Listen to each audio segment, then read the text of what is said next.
क्या पेच फंस रहा है, क्यों बात नहीं बन पा रही है, ये बताइए आप।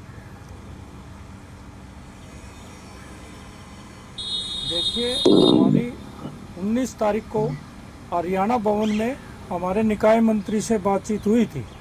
हम चाहते हैं कि बातचीत से हमारा समाधान निकले, लेकिन मंत्री से जो बातचीत हुई वो बिल्कुल कर्मचारी नहीं। राजेश जी, थोड़ा सा डिटेल में बताइए हमारे दर्शकों को। बातचीत हुई, क्या क्या बातचीत हुई, कौन कौन सी वो बातें थी जिन पर सहमति नहीं बन पाई? देखिए, पहली बात थी कि जो कोरोना में हमारे साथी भगवान को प्यारे हो गए, उनको मुआवजे की बात थी 50 लाख रुपया।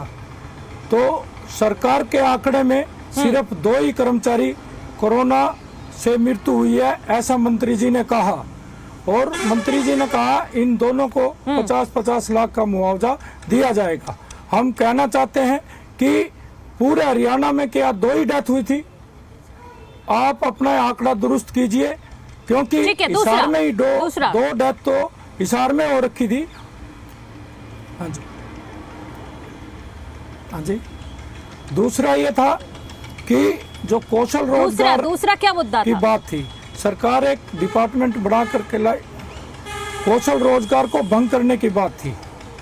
जो हमारे अनुबंध के कर्मचारी 15 साल से लगे हुए हैं, हमने सरकार से बार बार ये आग्रह किया कि इनको नीति बना करके पोस्ट के अंगेस्ट इनको पक्का किया जाए, और सरकार उन्हीं को कौशल विभाग में डाल रही है और कह रही है कि हम भ्रष्टाचार खत्म करेंगे, जबकि ठेके को उसी तरह से चलाना चाह रही है।